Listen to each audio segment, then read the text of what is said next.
Сұрақ қойса бола ма? Қойыңыз. Осы аспанда, Құдай аспанда деп айтады ғой. Біз осы қазір Қазақстанда тұрып, біз Құдай аспанда деп айтамыз да. Солтүстік Америкада тұрып, ол да Құдай аспанда деп айтады. Өзі жер шары домалақ қой. Барлық жер аспан ба?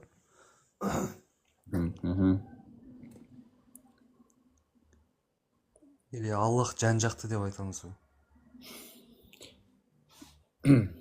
Бүкіл нәрсеге Аллах Тағала Құранында айтады ғой, кітапта еш нәрсе қалдырмадық деп. Пайғамбар саллаллаху алейхи айтқан, маған Құран берілді және Құранға ұқсасы берілді дейді. Хадистерде айтады. Бәрі нәрсенің жауабы бар Құран хадисте.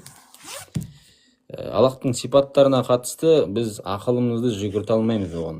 Өйткені ақыл жетпейтін нәрселер бар. Аллахтың сипаттары, Аллахтың қандай екендігі, ол жерге ақылдың орны емес уже. Ақылды істетеміз, Аллах Құранында айтқан. Олар аспан мен жердің жаратылу жайлы ойланады. Ятафаккаруна фи халқи самауати вал ард. Аллахты еске алады. Ақылы түйеге қарамайсыңдар ма, қайтып жаратылған, аспан қарамайсың, қайтып көтерілген деген сияқты. Осы нәрсеге ақылды жүгіртуге болады. Осылай Аллах Тағаланы табамыз, Аллахтың бар екендігін, Аллахтың құдіретті екендігін көреміз. Ал енді Аллахтың қандай екендігі, Аллахтың сипаттары бар ғой. Оны біз ақылымызбен жүгірте алмаймыз. Өйткені өз көзімізбен көрген нәрсені ғана елестете аламыз көзімізде. Көзімізде көрмеген нәрсені елестете алмаймыз. Сол үшін бұл жерде біз Құран хадиспен шектелеміз. Бізде үш не бар? Не деп айтамыз? Бізді ұстап тұратын үш шеге бар деп айтсақ болады. Үш тұтқа бар. Бірінші адамның өзінің табиғаты. Адам табиғатында кейбір нәрселерді оны ақылмен жүртпей, дінсізде адам кейбір нәрселер дұрыс, кейбір нәрсе дұрыс емес деп есептейді. Өзінің фитрат табиғатымен бар ғой. Адам өлтірді дұрыс емес деп есептейді. Оған ақылда керегі жоқ, оған дінде керегі жоқ. Нәрсені ұрлау дұрыс емес деп есептейді. Мысалы барып өзінің мамасымен или қарындасымен жатуды дұрыс емес деп есептейді. Сондай адам өзінің табиғатында бар нәрселер бар. Бұл бір ма? Екінші, кейбір нәрселерге ол табиғат жетпеген жерге ақыл жетеді. Адам ақылмен ойланып отырып, бір нәрсенің дұрыс емес екеніне көз жеткізеді. Ал енді ақыл жетпеген жерге адамның иманы жетеді. Біз иман келтіреміз, Алла Тағала дұрыс айтады, Пайғамбар саллаллаху алейхи дұрыс айтады. Пайғамбар саллаллаху алейхи айтқан болса, ол рас болды. Солай сенеміз. Ақылға салмаймыз ол нәрсені. Пайғамбар саллаллаху алейхи не деді? Ирхаму ман фил арди ярхамкум ман фис сама деді. Жер бетіндегілерге мейірімді болыңдар, аспандағы сендерге мейірімді болады деді. Аспанда деп айтты өзі. Пайғамбар саллаллаху алейхи Аллах Тағаланы ең таныған адам ғой. Өзі хадисінде айтады, мен сендердің іштерінде Аллахтан ең қатты қорқатындарыңмын, және Аллахты ең қатты танығандарыңмын деп айтады. Аллах Тағаланы таныған, Пайғамбар саллаллаху артық ешкім тани алмайды, біле алмайды оны.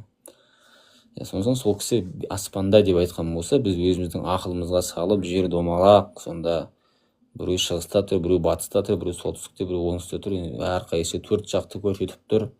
Сонда қалай болды? Сонда Аллах Тағала жан-жақта бір орап тұр ма бізді сонда деген сияқты ойларға салмауымыз керек. Пайғамбар қалай айтты, солай айтуымыз керек болды. Оны ары қарай біз ақылды жүгіртіп зерттей. Өйткені Аллах Тағаланы көріп тұрған жоқсыз, оны зерттейтіндей.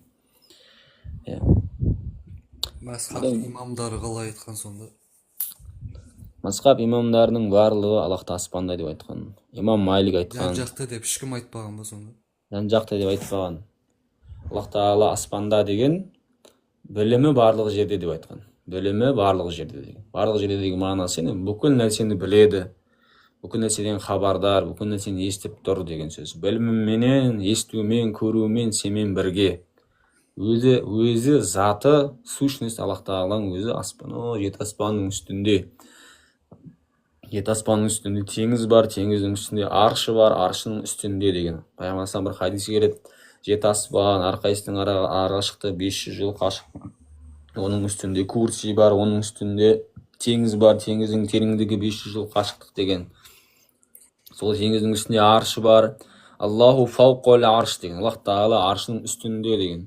Соған қарамастан сендердің ешбір істерің Аллахтан жасырын емес деген хадис бар. Абу Бәкірдің сөзі бар, радиаллаху анху. Абу Бәкір радиаллаху анху айтқан, Пайғамбар қайтыс болған кезде сахабалардың біразы қиналып қалады. Омар радиаллаху анхудың өзі егер пайғамбар Мұхаммедті кім өлді десе басын шабамын деп сондай дәрежеге жетеді. Пайғамбардың өлімі өте ауыр тиеді оларға. Сөйде Абу Бәкір келіп мынандай бір тарихта қалған сөз айтқан: кім Аллаға сыйынса, ол тірі, ешқашан өлмейді, ол мәңгілік аспанда деп айтқан. Ал егер кім Мұхаммедке сыйынса, ол өлді деген. Сөйтіп пайғамбар саллаллаху алейхи қатысты бір аятты оқиды, Али Имран сүресіндегі.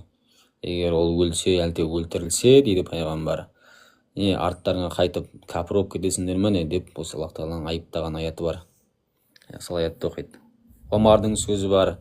Омар радиаллаху анху бір күні көшеде кетіп бара жатқан кезде, халиф болып тұрған кезінде, бір әйел шығып, бір кемпір адам Омарға қатты уағыздар айтады. Аллахтан қорық, әмирул муъминин, сен кезінде базарда, бала кезіңде, базарда балалармен күресіп жүрген кезіңде мен сені танимын деп оған қатты. Қасындағы кісілер ұзақ айтқаннан кейін уағызды жаңағы кемпірге: я әже, жетер енді, әмирул муъминин сонша қинап неттіңіз ғой деген кезде, Омар радиаллаху анху жаңағы кісіні тыйып жібереді: ей, қой, аузыңды жап, олай айтпа дейді.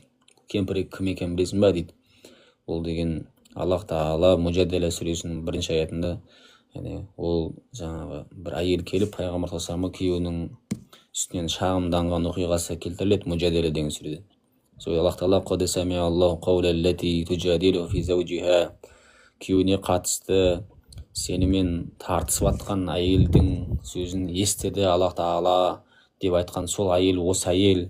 Аллах тағала оның сөзін 7 аспанның үстінен естіді, мен қалай оның сөзін құлақ асып естімейін деп айтқан. Омардың сөзі мен сәбиғи самауат дейді, мен фоқи сәбиғи самауат, 7 аспанның үстінен деп Омар радиаллаху анху солай айтқан.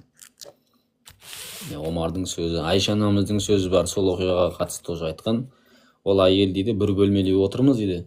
Ол әйел ана бұрышында пайғамбарға шағымданып жатыр күйеуінің үстінен дейді. Мен оның бір сөзін естісем, бір сөзін естіп жатқан жоқпын дейді. Субханалла, Алла кемшіліктен пәк дейді. Сондай 7 аспанның үстінде тұрып дауыстарды естіп тұрған Аллах тағала кемшіліктен пәк деп айтқан.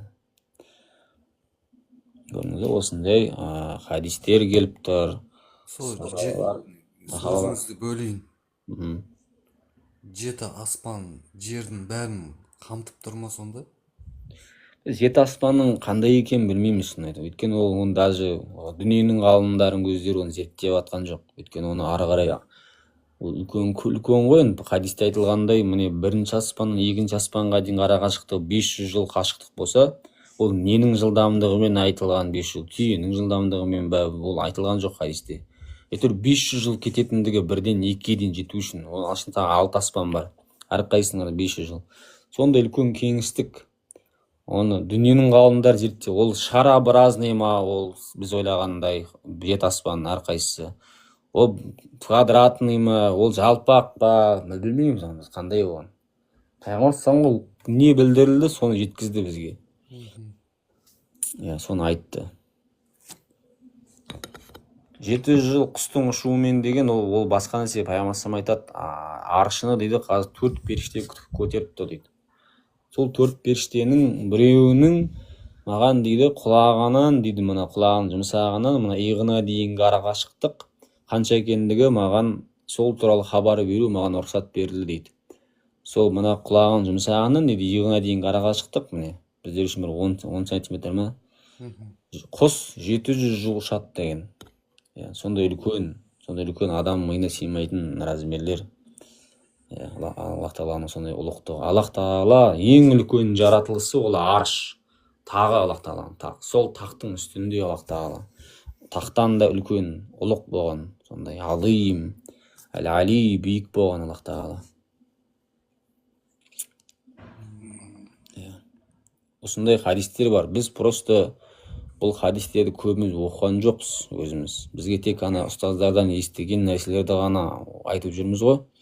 Егер бұл хадистерді оригиналынан арабшасына өзің оқитын болсаң, көзің жетеді. Яғни Аллах тағаланың аршыда, аспанда екендігі. Адамның өзі табиғаты, жаратылысы бар ғой, Аллах тағаланы жоғарыдан іздейді. Дұға қылған кезде сен Аллах тағаланы, Раббыңды жоғарыда аспанда елестетесің өзің көзіңмен. Бұл Ал адам, сәждеге барғанда мен жақынмын деп айтқан жерде. ол жақындықта, яғни сен қаншалықты өзіңді Алланың алдында төмен түсіресің, басыңды сен ешкімнің алдында имейсің ғой мысалы. Сен Алланың алдында имек түгілі сен аяғың басатын жерге дейін тигізіп тұрсың басыңды. Сол үшін сен Құдайға қаншалықты Алланың алдында өзіңді кішірейтесің, кішіпейіл боласың, Аллаға соншалықты жақындайсың. Яғни мағынауи жақындау ғой ол, Мағына жағынан, физически жақындау емес. Ал егер қаншалықты тәкаппарланасың сен, мен намаз оқымаймын, мен керек емес деген сияқты. Аллах тағаланың алдында соншалықты кішірейесің. Қиямет күні тәкаппарлар дейді, қиямет күні тірілген кезде құмырсқа сияқты болып тіріледі деген хадис бар. Адамдардың аяғының астында езіліп жүреді қиямет күні. Дүниеде тәкаппар болып, адамдарды менсінбей жүрген адамдар ғой. Хадисте келеді бір хадистен, сондай кішкентай құмырсқалар сияқты болып, бойлар кішкентай болып тіріледі деген. Адамдардың аяғының астында езіліп жүретін болады. Сосын адам қаншалық тәкаппар болады, Алланың алдында соншалықты дәрежесі төмен түседі. Тағы бір хадисте келеді, менің тәкаппарлық дейді, менің изарым деп айтқан. Яғни аспанда деп айтады ғой. Может, оның мағынасы басқа ма екен? Аспан деген сөздің өзін кім ойлап тапқан мысалы? Мысалы, тамақ ішетін затты қасық деп айтамыз да біз. Оны адам ойлап тапты да, мынау қасық депші. Аспан деген сөзді кім ойлап тапқан деймін да? Или ол Құранда келген ба аспанда деп, аспан деген сөз? Құранда Аллах тағала аспанның мағынасы бөлек па деген ғой. Біз ойлағандай емес шығар мағынасы. Аспан деген кезде сен жоғарыдағы аспанды, жоғарыны көрсетеді же. Жоғарыдағы аспанды меңгейсің ғой сен. Аспан деген аспан деген кезде сен көзіңе бір қасық елестемейді ғой мысалы. Аспан деген кезде көзіңе үй елестемейді. Аспан деген сен жоғарыдағы көзің көріп тұрған көк аспанды елестетесің. Сол үшін айтатым ғой, бұл мәселеде Құран мен хадиспен ғана шектелесің. Бұл ара қарай философияға кірсең, логика, философия кіретін болсаң, оның түбіне жете алмайсың. Өйткені ол нәрсе, ол көзіміз қолымызда тұрған нәрсе емес қой. Аллах тағала мынау міне 4 бұрышты, мынау мынанша сантиметр деп айтатындай. Сол үшін пайғамбар не деп айтты Алла туралы, сонымен шектелесің. Аллах тағала аспанда деп тұрма, өзін пайғамбар салсам аспанда деп тұрма, болды. Кім не десе о десін. Бойұсынамыз ғой, пайғамбарымыз саллаллаху алейхи ва салламға бойұсынамыз.